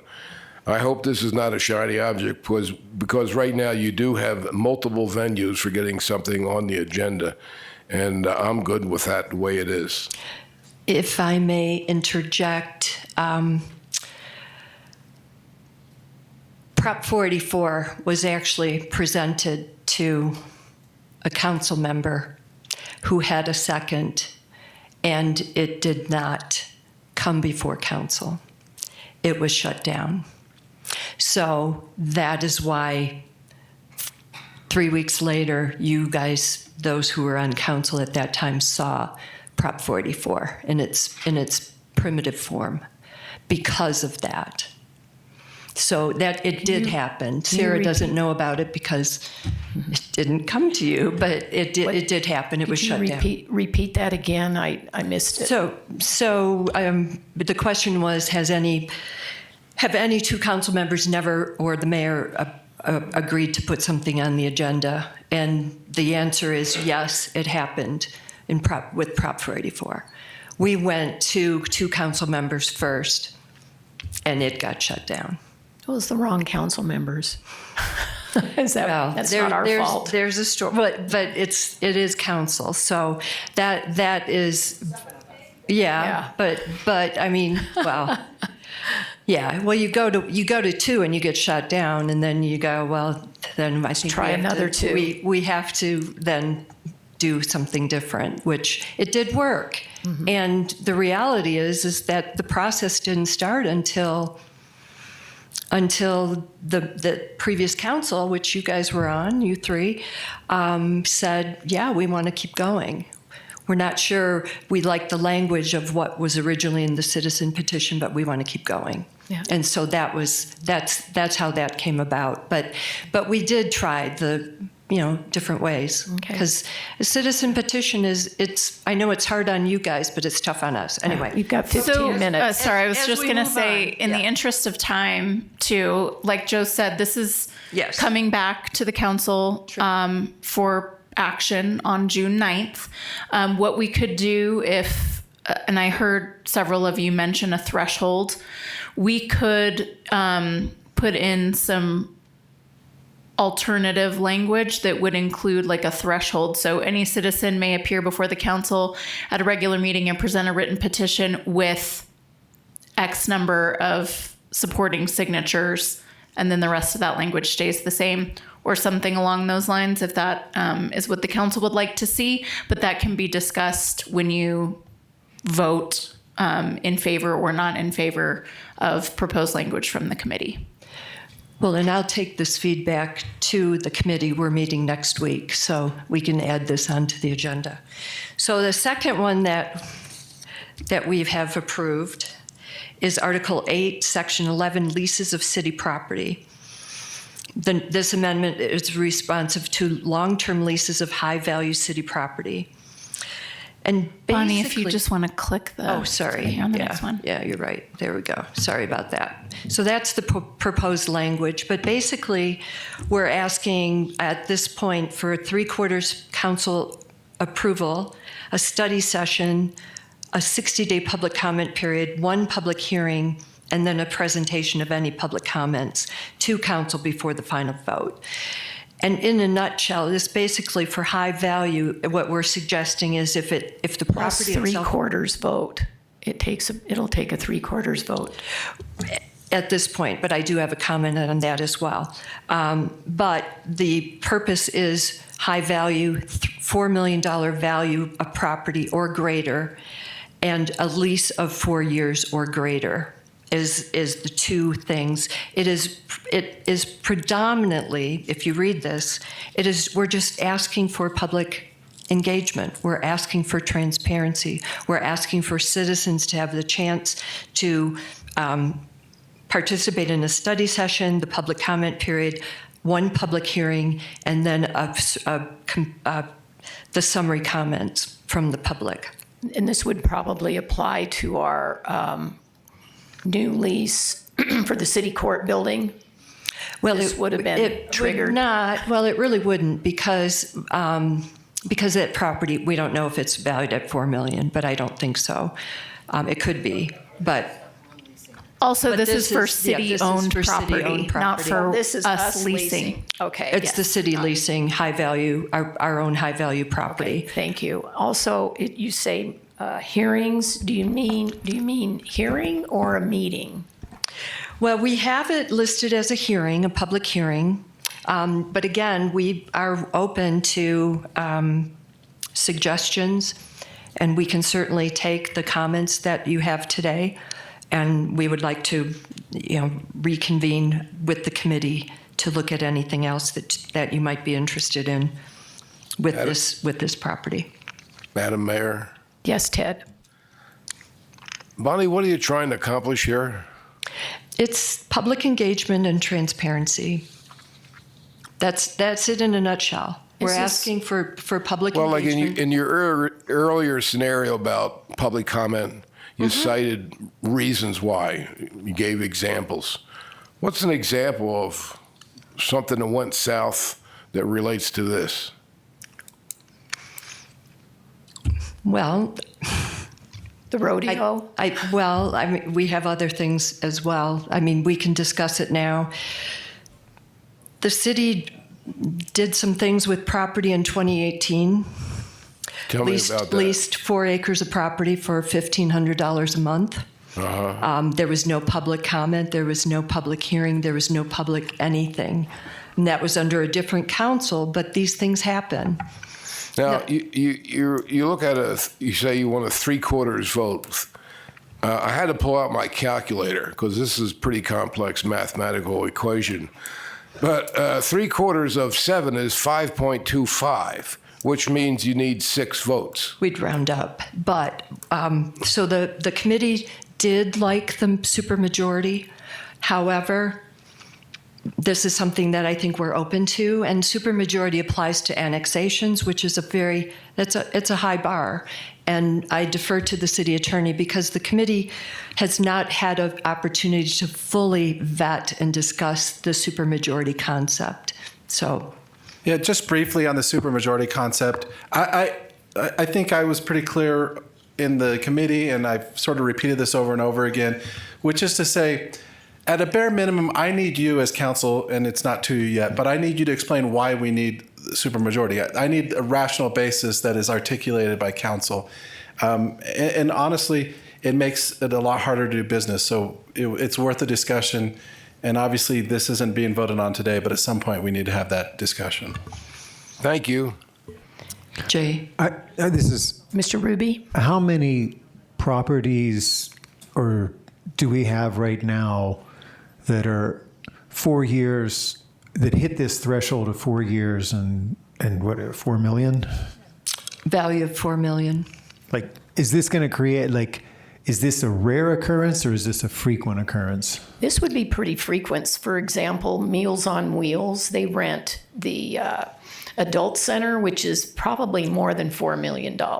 And so they would have to go through this process. Meals on Wheels, also the center would be affected by this. Pretty much every you'd have to deal with the airport, and they're also governed by FAA regulations, so we'd probably want to eliminate the airport leases from this. Well, it's $4 million, so it wouldn't be hangar leases and things like that. Well, I don't know. If you look at them at a whole, though, I mean, this could get complicated. Yeah, It may depend somewhat on the definition of value. right. So is that the value of a lease over 30 years, or is that the value of a property appraised or assessed at the time the lease is entered into? I think in terms of large properties that we rent, Meals on Wheels is a question mark. That one might be. The rodeo is probably the big one. Vacant land normally isn't that much, but it depends on how much vacant land. But I think the value question sticks out for me, at least, as is that the value of the lease? Is that the value of the property? That would need some more definition, maybe. Or one or the other. It is the value of the property, not the lease itself. So, and if you have a lease existing, it's when the lease would be renegotiated or redone. So I don't know, like Meals on Wheels, what their status is and things like that. So it wouldn't be the moment that this is voted on that it would immediately, every leased property would fall into that category. Yes. Okay, thank you. And Mr. Grady. Thank you. Yeah, I'd just like to echo my concern about what this impact is or is not with respect to the airport. But I'd also like to echo Ted's query. I honestly still don't understand what's beyond transparency, which is important, but I don't understand, why was it not 2 million? Why isn't it 10 million?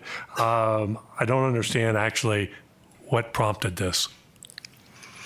I don't understand the rationale for why this is being proposed. The committee must have felt strongly that something has happened in the past that requires Well, things us have to have happened. this. So, I mean, Mr. Shumway is not here now, is he? Is he behind me?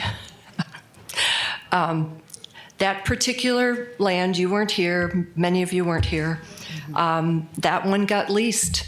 That property got leased. It wouldn't have appraised at 4 million, though, because it was a derelict. True. So we thought a higher number would be better than a lower number because you could have a lot more properties at that point. But there were just some things that really, and again, previous councils that did not want public engagement at all. Yeah. And we're very fortunate to have this council, but we don't know what can happen next year or in 5 years from now. Okay, in the interest of So in the interest of time. The last, we have 3 possible amendments that we'll be discussing and hopefully finalizing next week. The first one is concerning the city court, which is modernizing the charter language itself and clarification of the judicial structure and independence. And so it has to do with the term and how this person is hired, whoever it is, but there was just some very archaic language in that we wanted to clean up, just like we got rid of the justice. And requiring that he be a licensed attorney. And licensed attorney in good standing, yes, and having some guardrails around that. And then the second one is regarding major capital projects and enhanced public engagement there. So we're working on that still. We had a great presentation from Public Works last week, so we're retooling that one. And then the third one revolves around development agreements under Article 8, Section 14.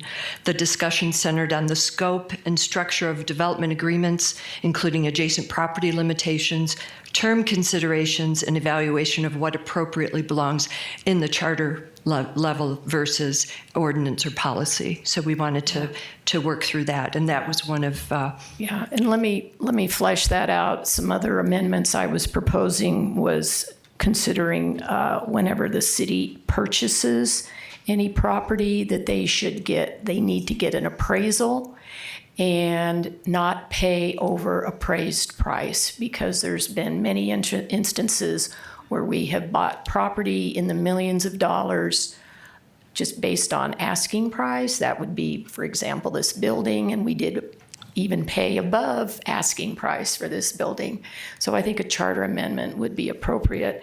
And also, you mentioned no adjoining and adjacent property clauses in the development agreements, and then no taxpayer-funded easements, wet utility roads to developers' private property, because it's come out in our budget discussions. Our 5-year capital improvement plan includes about $100 million in taxpayer-funded infrastructure to private property developments. So I think it's, yeah. Oh, yes, Lois, we got 5 minutes. And I know, I got overlooked. I've had my button pushed for a long time. To go back to the previous discussion that you had on leases of city property, I am not aligned to the supermajority. I think that politicizes a lot of stuff that we don't need to go there as a community.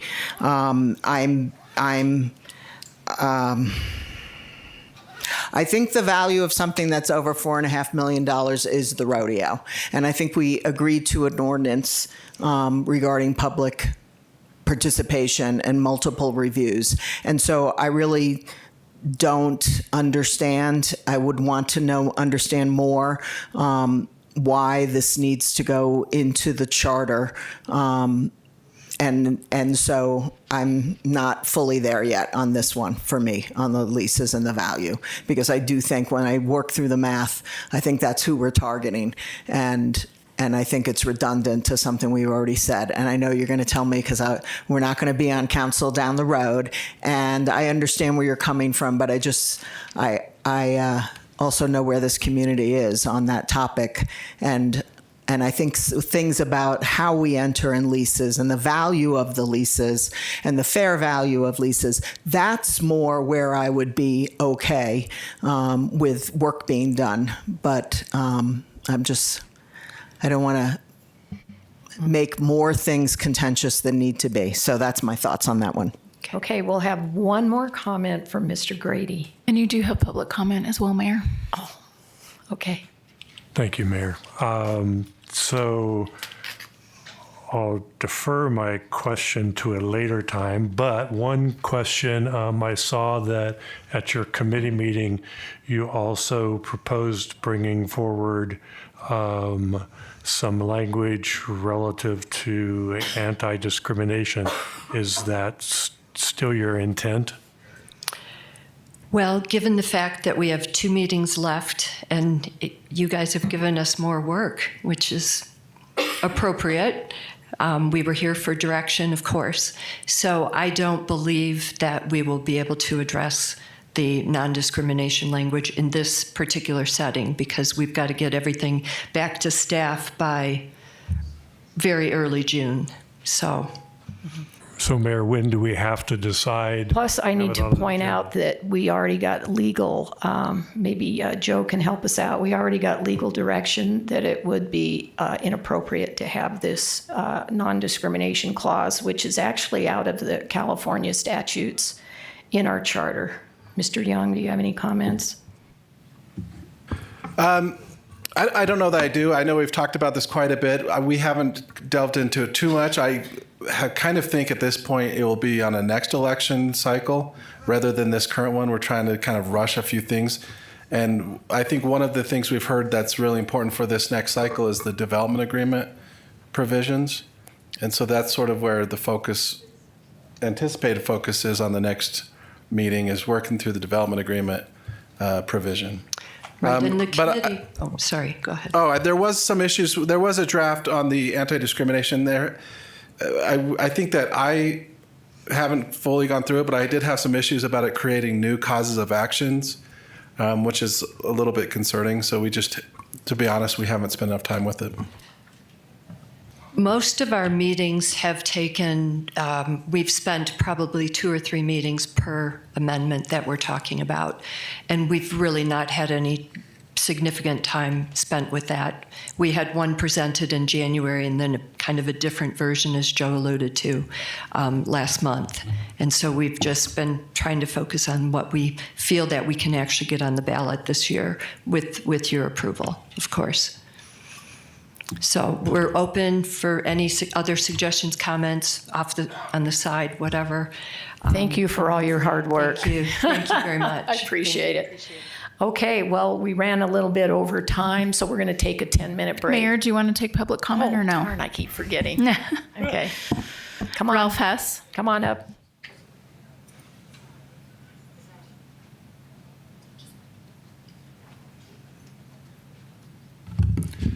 Thank you, Mayor, Council. Ralph Hess from Prescott. I just wanted to say a couple things about the citizens petition proposal, because the next time we meet, you're going to be voting on this, and we'll only have a few minutes to talk to you before you vote. So a couple things, because I've been working with getting items on the agenda for 14 years, working with different groups and different ways to get them on the agenda. I've gone to 2 council members before we had called the public, and we had 2 council members agree to put something on the agenda. That way you were able to get it on the agenda initially, and then subsequently have a meeting where you'd be able to give a presentation or give a discussion on it. You lose that opportunity with the current council policy of putting on the consent agenda for immediately dismissal. So I want to address one of the things City Manager mentioned about requiring 2 council members to get something on the agenda. Only takes the mayor to get something on the agenda. Why does it not just require 1 council member to get something on the agenda? The reason it takes 2 is because it's in your city council procedures. You can amend that. You can amend it so you have 1 council member put an item on the agenda, which makes sense. And so 1 citizen should also be able to put it on. You had one example of that with a gentleman, forgotten his name, who had to come before council and ask to, I guess, get an ordinance passed in order to legally have an easement be effective. So that was one gentleman. And it's unlikely he would have gotten someone else to come and help him. The reason we have put forth this proposal is for transparency and citizen engagement. It's not citizen engagement to put in a petition and have it summarily denied. And just because you disagree with the particular proposal that a citizen puts before you does not make it frivolous. My expectation, speculation, is that in the past, you never, go back, historically, the citizen's petition had to be acted upon within 30 days. It was changed to 60 days to give the opportunity for more consideration. Subsequently, most likely because there was a certain petition that was really offensive to a particular council member, then you ended up with this new procedure whereby it goes on consent agenda for summarily dismissal. So consider those thoughts, and we'll be back before you next month. Thank you, Ralph. That's all, Mayor. Okay. 10-minute recess. We'll be back. And thank you for your patience. We ran a little long. We're very passionate in our discussions here.